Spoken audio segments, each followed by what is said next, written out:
Good morning, everyone. Welcome to our session, Is EV Charging the New Necessity for Commercial Real Estate?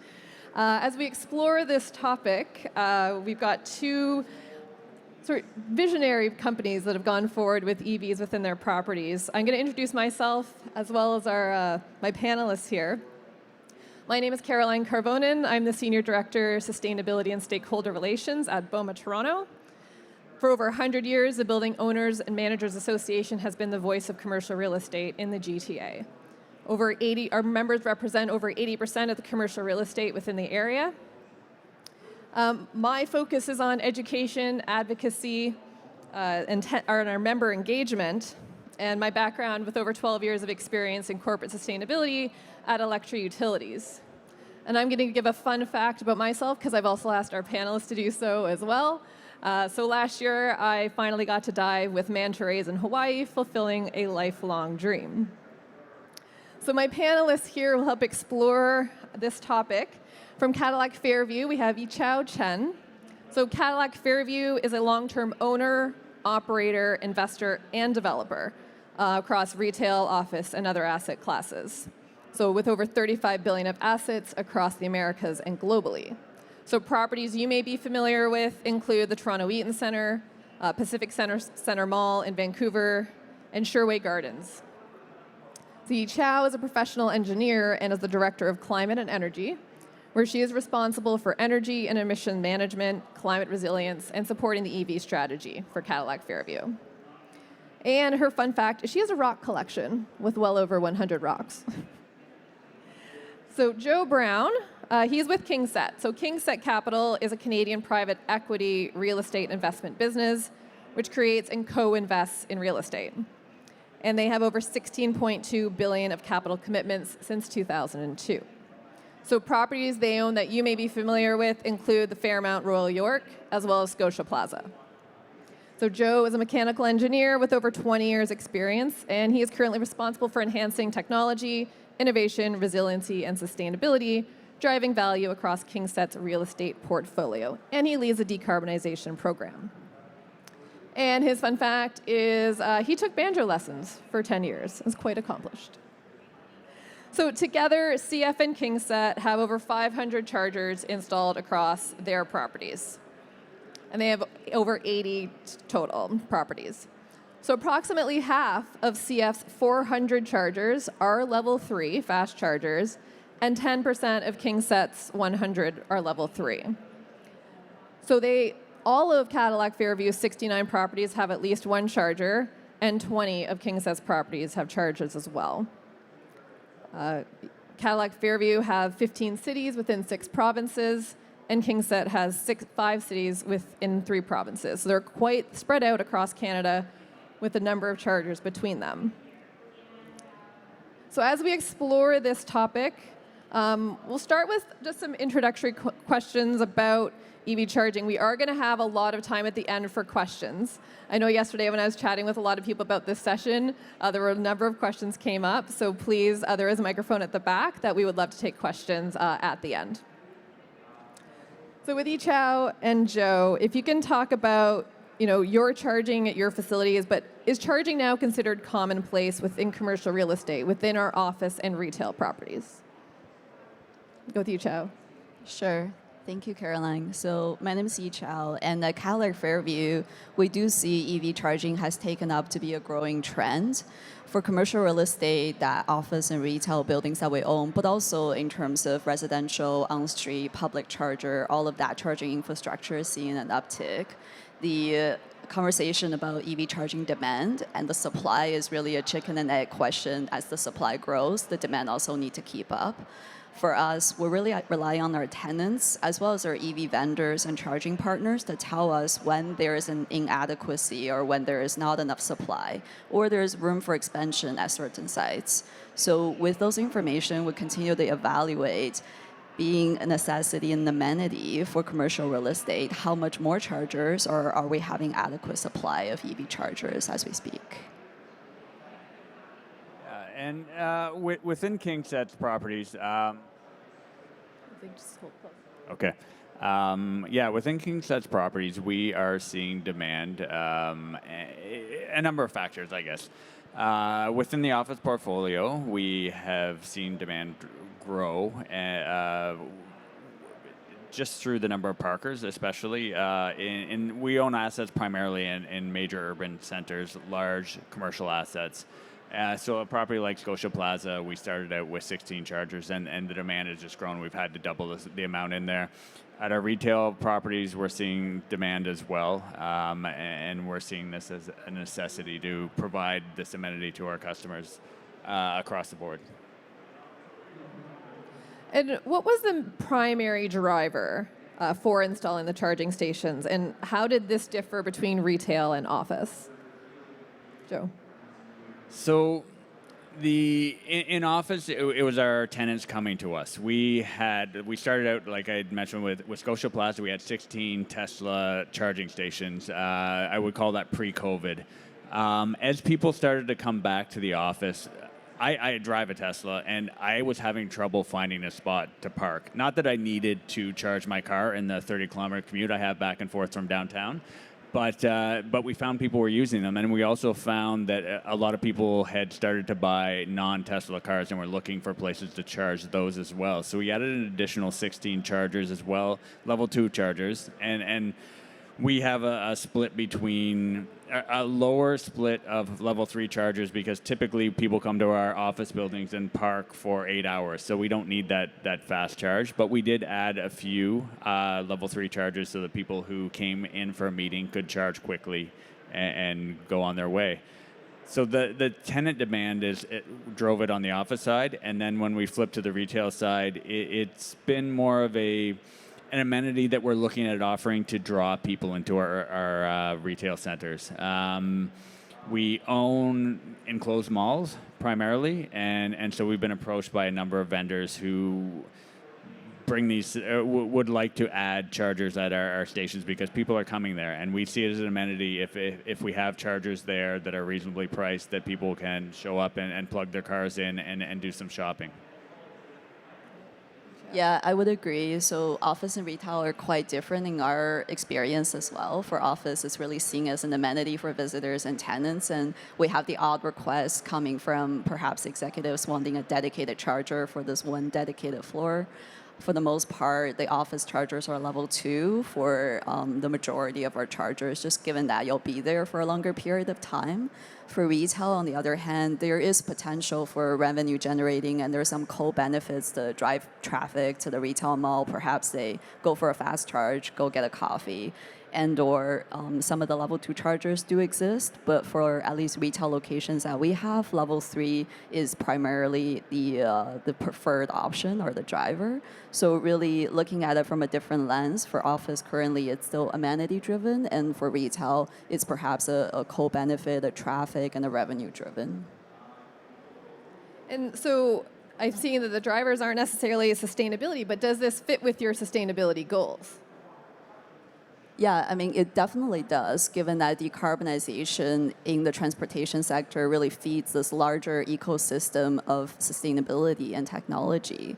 However, if you ask directly in terms of our ESG goals, do we have any specific, say, emission-related target that's EV-related? No, because for commercial real estate, most of our Scope 1 and 2 carbons that we can control come from the buildings, come from the utilities. And we did do a Scope 3 emission analysis recently. Even for the Scope 3 emissions, EV charging being one of them, it's not very material compared to some of the other categories you could imagine: embodied carbon and building material, tenant emissions, etc. So directly, the emissions related to that, or the avoided emissions from the driving EV versus driving a combustion-based or gas-fired vehicle, that's not directly counted in our ESG goals, but in terms of supporting the larger ecosystem, yeah, it's definitely aligned. Yeah, I would agree with that. We don't have anything that would hit our direct ESG requirements or anything we would track. We track how many we have, but it's not going to move the needle from an ESG perspective corporately.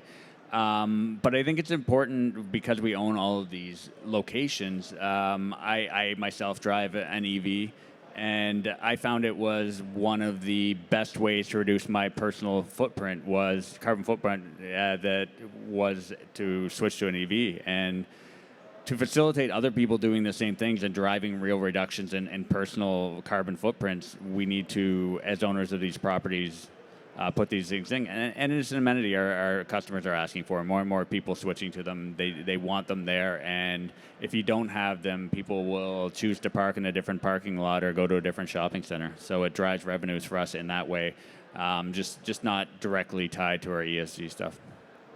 From a point of view about like greenhouse gases and decarbonization, electrification, how is that connecting with your EVs within your buildings, Yichao?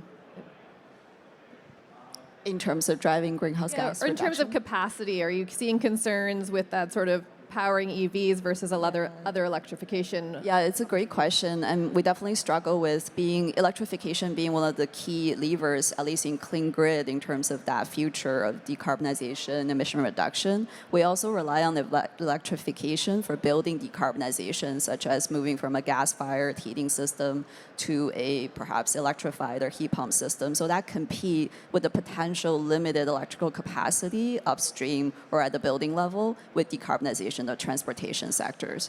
There are solutions for that. There are ways to share. There are ways to not incur the peak at both times. But in the short run, we do want that flexibility. If we bring in fast chargers, that's going to eat up a lot of the electrical capacity. We want to have that off-ramp and the negotiation room to be able to say, if we were to electrify the building and we need that capacity back, there had to be a way to either share or be able to come to a mutual agreement. I have been in the buildings having to look at smart systems because there are solutions for these things. You need to use the capacity you have, but you also need to be able to pull it back. So again, a building like Scotia Plaza, it's a Class A building. It's a zero carbon building, fully electrified. If I'm pushing up near a peak, I have the ability to turn off my chargers. They're level 2 chargers. I don't charge anybody for using them. So if they don't get a charge out of my vehicle for free or in their vehicle for free while they're sitting there, it's not the end of the world. I haven't seen complaints on it yet. And also, these peaks typically come late in the day. If they've been sitting in my parking lot charging for the entirety of the day, they're probably okay. I will probably not throttle back my level 3 chargers. So if anybody is really hard up for a charge, they are probably plugged into level 3s as well. But it's using the electrical capacity well, and that's going to require tracking the data using smart systems, or we're never going to get there on the grid the grid restrictions that we have. Yeah, so Yichao, Cadillac, Fairview, you're in 6 provinces, and Joe, you're across 3. So with operations across Canada, what are the regional differences that you're seeing? Joe? So we like I mentioned, I think we are in major urban centers primarily. So a lot of our properties are in Toronto, Vancouver, Montreal. Those are all clean grid cities, and electrification as well as EV adoption is higher, generally speaking, in areas that have clean grids. We are finding that's where the demand is for the EV chargers. I have properties in Saskatchewan, a retail center in Saskatchewan. We don't have a lot of EV chargers there. There's not a lot of demand. People aren't asking me to put in 20 chargers in the parking lot there. I would if they would ask for it, but it's just not there. Similarly with my properties in Alberta, the demand isn't there yet. It makes a lot of sense that if your grid is powered by coal and natural gas, then you don't necessarily reap the full carbon benefits of having an EV. Alberta is one of the fastest changing grids, and I think it'll come along very quickly with the amount of renewables that are going into that grid. But I think it kind of makes logical sense. EVs are getting faster adaptation in markets where they've already fixed the power grid, and they're not. You're not essentially burning natural gas to create electricity to power your car. Yeah, I would agree. And there are definitely regional differences across the board. And this is coming from grid emission or grid emission intensity. And I think a lot of you may be familiar with the carbon credit federally, but also there's a BC carbon credit that really is based on that grid emission factor. So the cleaner the grid, the more carbon credit you generate, and hence causing a bit of a regional differences in the adoption and the uptake in EV and EV charging. Additionally, City of Vancouver, as you may know, has a bylaw for existing parking lots lot over a certain size, you have to have a mounted EV charger. And most jurisdictions are coming out with bylaws and regulations with new construction, at least, in terms of EV readiness, how many EV chargers you need. So all is it to say, with the jurisdictions, with the regulations, it's going to form a bit of a regional difference. And to Joe's point about urban centers versus rural corridors, we have mostly properties in urban centers as well. But even within the same province or even same general area, whether it's an urban location versus a rural location, that's also quite different in EV demand and charging needs. Okay, so we get into some of the more technical questions surrounding funding. So how are you financing the installation of these chargers within your properties? Yeah. It's a bit of a mixed bag. So for office chargers, largely we fund it themselves, and it's seen as an amenity. And whenever we have the opportunity to install chargers, and it is seen as meeting the demand, we'll do that. In retail, it's a little bit different because level 3 chargers typically are more costly to install, to bring up the electrical supply, and are more costly to maintain and actually pay the electrical bills. We do see there's a synergy and a relationship with the vendor to be able to bring the vendor, put up the capital, and we essentially lease the vendor the stalls of those EV chargers for them to be able to generate revenue, but also attract traffic. So really leveraging our own capital incentives, but also the vendor capital to do all of them. Yeah, we're seeing the same. In office, you pretty much have to pay for them yourself. You take advantage of whatever incentives there are out there, but they're semi-private lots. They're not going to drive enough revenue to get a third-party vendor in a lot of cases, and it's an amenity for your tenants. And where we've installed the majority of them, they're free to use. If you pay $30 or more to park in downtown Toronto, you can plug your car in, and we're not going to charge you for the $3 of electricity you used for charging. Outside of the level 3 chargers, and that is more of a making sure that people don't park at them all day. An incentive to move your car once it's charged, and if you need a fast charge, only park in that spot if you need a fast charge. On the retail side, it's different. There are lots of ways out there, creative ways to get financing for these things. Capital in retail can be harder to come by. I've seen everything from rev share models where people will put up the capital and share some of the charging related recovery costs. To marketing models where people put a big screen on the charger and give free charging to the people who park at them and drive all the funding from ad revenues on the screens. It's great that there are options out there because I think those public ones are where we really need to fill the gap so that people adopt EVs in the future. With the idea of screens and advertising, I know that obviously within the EV space, things change so quickly. How long has that been in place, sort of this advertising, these screens set up? That's one that I've just seen come to me in the past few weeks. It may have been out there in other things, but I've been approached recently on it. They are large screens, so there's some concerns over how much signage. That's all regulated, whether we can actually allow this size of signs on certain sites. But in some of the major retail centers, you get a little bit more leeway on signage than in other places.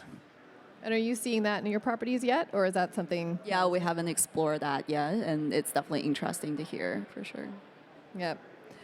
So you talked a little bit about it, but I mean, what is the business case, amenity versus profit, defining ROI? Like, has this changed over time? All right. Yeah. You just focus on keeping your customers happy. Is that? Yeah. We look at it as an amenity. Yes, there's an opportunity to drive revenue at the retail side of it. It's not something that's going to make or break the property. So we do what's right for the property. We wouldn't want to drive revenues by increasing the cost of charging to an extent where people don't want to come and charge there anymore. So we want to. The win for us at our retail sites are to get people to come and shop at our retail sites and drive traffic at the retail site. It's not about making money on the actual chargers. We'd love to cover our costs, and if there's a little bit of an upside, then we're not going to turn it away. But it's not the driving factor in our retail business. We are smaller scale in retail than somebody like Cadillac, so they may have a different view on that. But the overall revenues from our retail is not going to drive our bottom line that much. And then the office side, it's strictly an amenity play. Yeah. Yeah, I can echo that. Office side, definitely strictly amenity. On the retail side, there is definitely a dynamic view and things could still change. As far as we stand right now, it's not an ROI project and we're not in the EV charging business by any means. We're there because we have those locations that happen to be where people are shopping and spending a few hours there. So we see that synergy and want to help our shoppers and our tenants to be able to charge their vehicles, as well as the vendors who want to come in and perhaps utilizing some of those stalls. But ultimately, it's not an ROI project. It's essentially being supplied as an amenity and support the larger sustainability transformation.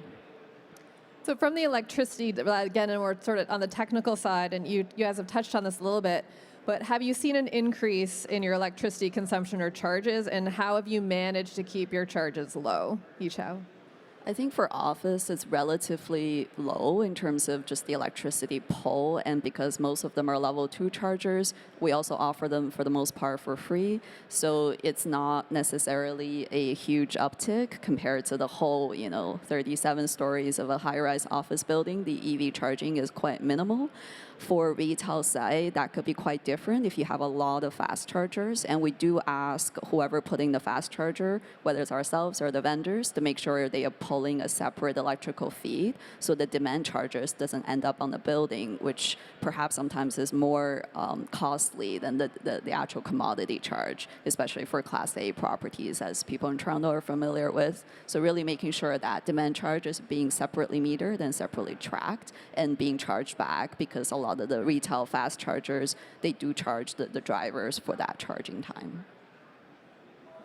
Yeah, I would echo those comments on office and retail. One area that we also play in is residential and the development side of residential. I'm seeing some concerning numbers when you start to look at new build high-rise res in Toronto, when you have a TGS standard that says you need to pre-wire 100% of the parking spots. And if you do the straight math on how much capacity you would need, the buildings aren't being built with enough capacity to handle all of those if they were all running all at once. Again, this is something we need to really look at and make sure that we have the technology that allows that load to be spread out, and so that we meet the demands of our future tenants in those buildings without overstressing the building and without oversizing the building. Like in a design stage, I could bring in a couple extra meg of power and put in bigger transformers, but I shouldn't ever need to use them. So I don't want to take up that grid infrastructure with no need if I can just balance that load internally. Okay. And I mean, if you think towards the future, what are those future trends that you're thinking? Like, I mean, you were just talking about multi-residential, but what are those future trends that you're concerned about from your perspectives at your properties or within commercial real estate in general for charging? I'll take that one. Yichao, did you want to start with that one? Or? Sure, and I think we already mentioned it. Really, for me, the biggest part is definitely that load shifting. Like, we are very used to using power whenever we want, wherever we want. You turn on your EV charging dryer, stove, all at the same time, and we really don't need to do that. And that's particularly acute in the commercial real estate point of view, when we do have a lot of flexible power, but also our philosophy currently, at least as consumers, are not as acute in terms of trying to optimize those demands. And the technology for, say, vehicle to grid and using EV perhaps in the future as storage, really looking at it holistically, that's probably one of the bigger hurdles and opportunities for a future trend. Yeah, I think the grid capacity and building electrical capacity is a big thing, especially as the regulations start to come. Like you mentioned, the Vancouver regulation for the number of parking spaces. We've got TGS on new builds. and then you talk about electrification of buildings in general. You need to really plan ahead for all of this stuff and make sure that you balance the needs of the building. If you start to do some math to say, hey, look, if I electrified and put in heat pumps and I did this and I did this, I don't have enough electrical capacity. That's a conversation that needs to be had early with your power authority, because they don't hook up an extra couple of megs overnight in a lot of cases, especially as your neighboring buildings start to ask for the same thing. So I think it's a challenge, but it's one that's solvable with technology and good planning. And so we are going to open it up to questions. Again, there's a microphone at the back so that we can clearly hear your question. So feel free to pop towards the back at a microphone.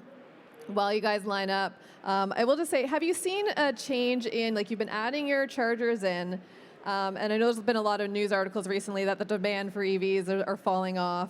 But have you seen, like, you're adding in chargers, are you getting a lot of requests, like, very recently for more chargers, or have you sort of met that demand right now? Just curious, you've been receiving a lot of requests.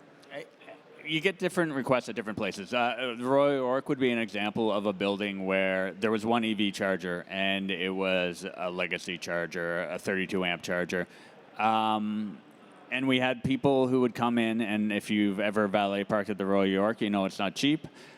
So my thought was, we've got valet parking, we've got this charger, but people stay overnight at hotels, don't they? But apparently people who drive fancy EVs will come in for lunch and pay the whatever charge for valet parking, and wanted the ability to add some charge to their vehicle. So we ended up putting 4 and 80 amp chargers in at the Royal York just recently to meet this demand that we're finding. We were somewhat limited. That's a slightly older building, and to get those things in there, we had some power capacity requirements, and it just went under a zero carbon transition as well. So, but definitely we're seeing demand in places where we didn't necessarily expect it in the past. People are driving these things, and they want to be able to charge them conveniently. Yeah, it goes back to that regional difference. We see that increasing demand in some locations, Vancouver, Quebec being good examples, but also some locations is pretty much flat. And you also have to really delineate what's a demand from a single person versus what data supports truly there's a demand for EV charging. Not just someone who called you, had a very compelling case personally, but really like making sure, looking at the EV usage, and this is need for expansion and we're low in capacity. Great. So we have a question from the audience. Go ahead. Hi, Anne-Marie Riley from Hydro One. I was just wondering, in your office buildings, have you had to create policies around the employees using it? Because it is an amenity. You only have a few chargers, or like you can't just keep putting chargers every time an employee buys a new truck or a car. Have you created policies, and how do you enforce those? We haven't yet. It is a good. This is partially why we're putting in smart chargers with anything new we've installed. I think the easiest way to enforce a policy, not necessarily an employee policy, we don't offer free parking to any of our employees in our building. So the people who park there pay the same parking fee as anyone else.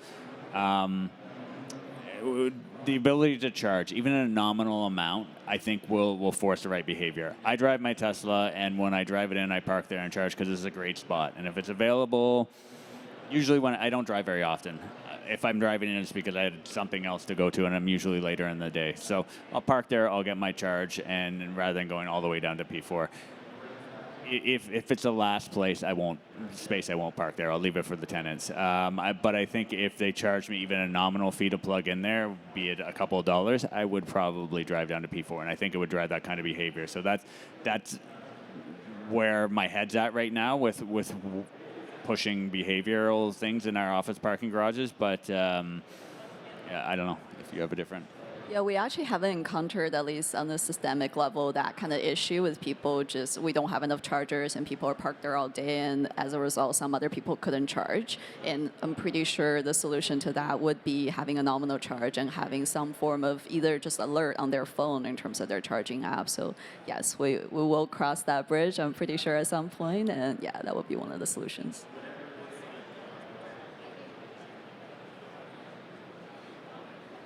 That's a pretty good question. Does anyone have any other questions regarding EV charging in the commercial real estate environment? No. Do you have any? I know that you guys have had a lot of stories. I mean, you talked about the Royal York. Are there any other impacts from some of your properties, or any sort of interesting changes when you've had to put chargers in, or any stories you can share of either when you've had to put them in, or other issues that you have had? I mean, this is maybe not as interesting. I've discovered that in one of our office properties, we have a really old Siemens charger, I think 2 of them side by side, or maybe it could be really 4 of them that just look like they're 2. But point is, we discovered that during one of the site visits and realized that they were really the first generation of chargers. Caroline, I think you asked the question of what's your first charger ever in your properties. I have no idea, but that pair of chargers might be one of the oldest.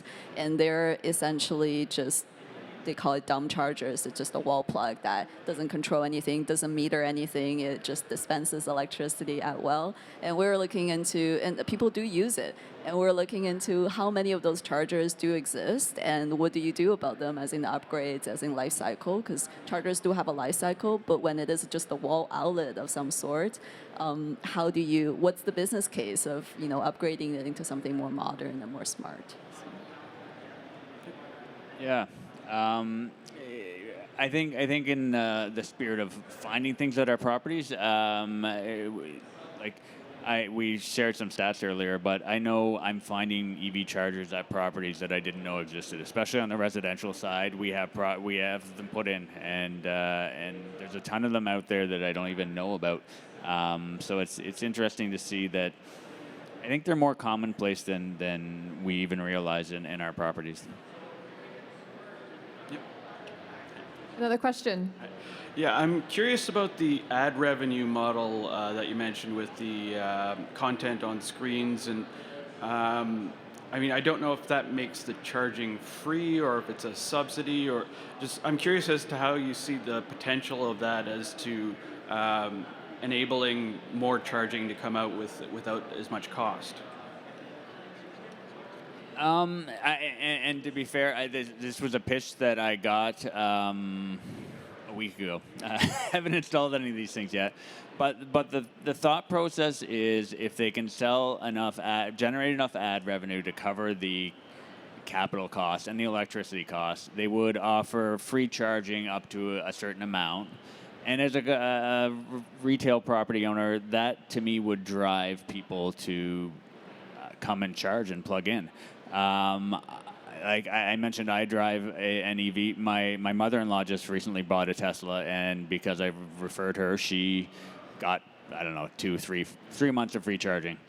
She will drive, despite the fact she has a charger in her garage that would probably cost $3 or $4 to charge. She will drive to Sherway Mall and charge her car for free at the superchargers there, because she wants to utilize that perk. So it does drive behavior. If you can get a free charge, and if there's a revenue model that works for that, then I'm all for trying it out.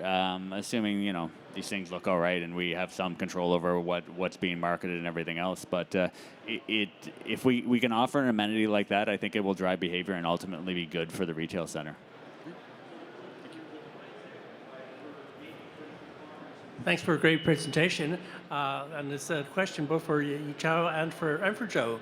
Yichao, you alluded to, I think I'm a little too close, alluded to the first generation Siemens charger in that one building. And Joe, you made reference to alerts, and that's obviously a form of communication, some building intelligence. If you could have a wish list today at the end of this session, what types of intelligence would you like to see from us, the providers of the technology? Where do you see your needs? Where do you see the future for intelligence in EV charging? Yichao? That's a great question. And I mean, personally, I would love to see, I guess, bidirectional charging becoming more ubiquitous, understanding there's a cost premium still, and we're now putting bidirectional chargers because of that cost premium, but also that controllability and open protocol, like very much of being able to integrate into other smart technology apps, right? Because we do have apps that people use to open their doors in the office floor or just open up a light when they get to their desk. And having be able to integrate EV charging through a commercially available but also shareable protocol to do that, that would be great. And in addition, future peak optimization, future sharing of that capacity, and also catering to the people's, they need to be charged by a certain time, but they don't need to be charged for the entire time that they're there. So having that intelligence there for sure. Yeah, I would 100% agree with that. If I had a bidirectional charger available, even if I couldn't use it right now, I would be installing them in my building at a quasi reasonable cost. But I know this stuff is coming down the pipe, but I'm putting in what's cost effective to put in today. A universal protocol for outputs as well, so that we can see what these things are doing, manage them, get them, even if we're not in-house managing them, making sure that, like, I've got 3 or 4 different charging technologies in some of my buildings over the generations. Having something universal so that they all work the same and talk to each other, or even wired the same. Like Gen 1 Tesla stuff is all, I have to completely pull new conduit and rewire them the way they were wired. So industry standards would be great, so that we can just swap heads out when we come to end of life. Thank you both.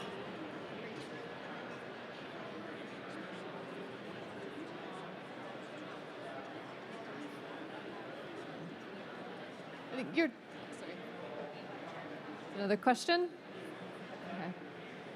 Do some of the, you mentioned it before, like the vehicle bidirectional. Do you have any of the vehicle to grid, V2G? Has that been installed in any of your properties or considered over the years? I'm not aware that there are any currently installed, but yeah. Yeah, we never installed any. We were in talks for a pilot at Scotia Plaza where it was a deal with it was a leasing deal where you had to lease a spot and a car for a certain price, and it was a very good price if you wanted to drive a Nissan lease and park every day at Scotia Plaza. And they were going to put the bidirectional chargers in, and Scotia Plaza is a big enough building that it doesn't, even if you're pushing back with, I feel like it was an 8-car trial or something of that nature. It's not going to move the needle. It's a peak shaving kind of thing, and ready to go. And then COVID hit, and nobody came into the office for 2 years, and it kind of died. I believe some of them were installed with the same company in one of Dream's buildings, so I think they exist. But I don't know whether the leasing program actually outlasted COVID or whether it fell apart during that time period.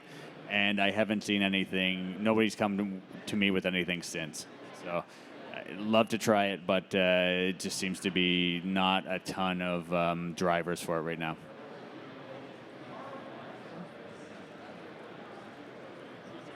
Gonna leave it open up to any other questions. We have our 2 experts here within the real estate industry. Are there any other thoughts I mean, we already talked about the future, but are there any other, or what are your top takeaways, I guess, to offer the audience here from commercial real estate, from charging in office and retail? What are the kind of top takeaways of interest for the audience? I think it's, at this point, it is something that if people aren't already thinking about, they need to start thinking about. I think any of our buildings that we have different classes of buildings, but any building that I know I'm going to own for more than a few years, I'm putting EVs in, and I'm starting to think about the other ones as well, because I think there are models out there that will allow me to recover my cost of these things in a shorter period of time, or I can work with people if it's a public space, and I think it's getting to the point where people start to expect this to some degree. And it drives the tenants in the building. So even let's say a retail property that we purchased and I may not own in 5 years, I think if it helps me rent a couple more rooms in that space, then that drives my NOIs up and helps me. So I think if you want to be at a top in class property manager or in our case asset manager, you need to start offering these things. People expect them. It's not a one-off anymore. You need someplace to charge your car. All the codes are causing this to be, well, Toronto Green Standard leading the way, but we're developing Ottawa and we're carrying similar sort of development guidelines in other cities in Canada because we know it will come and we don't want to be that building that slipped in under the guidelines and didn't have to put in EV chargers and then get hit with it later on because it's better to think about it when you build a building and not have to retrofit at the end of the day. Yeah, I agree. And there is a bit of a timing to everything you're saying too, because I think there is still a lot of incentives out there and carbon credit including, but also incentives to not just buy EV, but installing chargers that may not be there in 5 years. So definitely there's a timing issue. It may not be as lucrative today, but there is more support today versus when it becomes a full adoption curve and everybody's on board, there may not be enough location or electrical supply to do so. The other thing that coming from our perspective, I think I mentioned that before, we're not an EV charging provider. That's another core business. We definitely look for partners and vendors to be that specialty, to be that expert in EV charging and just having that synergy and perhaps leaning on each other in terms of who knows best in that EV charging landscape. We're there as essentially either landlord or providing an amenity, but wanting that expert, but also capital to come in to support expansion of that EV charging facility because we won't be able to do it all, and nor do we have that necessarily getting to that business stream of doing EV charging as a business. Last question. Okay, second question. Both KingSett and Cadillac Fairview are both property owners and managers, but also developers that are guided by the green standards, including the Toronto Green Standard that you alluded to a second ago, Joe. Can you talk a little bit about where you feel, what you're seeing across the country a little bit in terms of the green standards that have been imposed, and also where you see the trend is for new development and an EV charging in the future? Yeah, we are Toronto-centric, I would say. We are across the country for sure. The majority of our development is in residential, high-rise rental buildings, and TGS is driving that. Having said that, if I was to build in Mississauga, just outside the jurisdiction of the TGS, we would probably... I'm taking it almost as far. Like, I would say TGS is pre-wiring 100% and putting in 25% day one, I believe, for the one building that I currently have under construction. I would take that probably to pre-wire 100% and pre-wire 100% and put in maybe 10% of the chargers at the property in Ottawa. That's what we're carrying our pro forma right now. In a development site we have there, again, like I would carry that across the country as a sort of 10% minimum in residential and pre-wiring everything, all the parking spots in our high-rise facilities, because I think it's going there. I would also... Yeah, I guess Vancouver is a different market, and I don't have anything currently under development out there. I don't know. They probably have at least those standards of TGS. I haven't looked at them directly, so yeah. Yeah, pretty similar. Our new development are more concentrated in residential and industrial. We are now building new retails as we speak right now, some isolated office development as well, but for the most part, the TGS and a lot of the requirements are focused on residential, wanting to build that EV infrastructure across the board, not just commercial real estate, but also at people's homes. And it is a little different in terms of condo versus a rental building, a residential. And the key, it is to be EV ready as much as possible, not just from the capacity capacity side, but in terms of can you share the demand and having the conduit in place in the future, the addition will be relatively costless. So having that readiness across the board is definitely the approach. And then in addition, really catering to the current demand. So maybe it's 10%, maybe it's 5% of the current condo population or rental population, and then build modularly in the future. It's just having that flexibility. Thank you. Well, thank you very much. We've sort of reached the end of our time here. Oh, well, One more quick one. okay, quick one. I'm thinking about your retail locations, particularly with the level 3 chargers. Are any of them pull-through chargers? And if they're not, have you started to think about pull-through charging now that we have a lot of more availability of pickup trucks and vehicles that can do some towing and so forth? Nothing I have is. As the demand gets there, I think it is definitely something to think about. Yeah. Yeah, I feel like I'm showing my ignorance of whether or not we do have a pull-through charger. From what I'm aware of, I don't think so in the definition of what you're saying. We have particular locations where you don't have to come into our parkade. You could just go park and charge and leave without necessarily having to pay, say, the parking fee or coming to the parkade. There is some interesting, agreed with you that there is more and more trend with that pull-through charging model. It's also we need to also understand the security concerns or having the access concerns, whether or not, because if it's within the parkade or the parking lot, it's within our security perimeter, and we can put potential either camera or having that security measure in place. But if it is outside and it's as a separate pull-through, that jurisdiction, I'm not super familiar in terms of how it would be delineated. But yeah, that would be the initial thoughts. Thank you. If there are any further questions, we'll also be in the room afterwards if you want to speak with our panelists here. But I would like to thank you for sharing your insights with us. If I could have a round of applause for our wonderful panelists.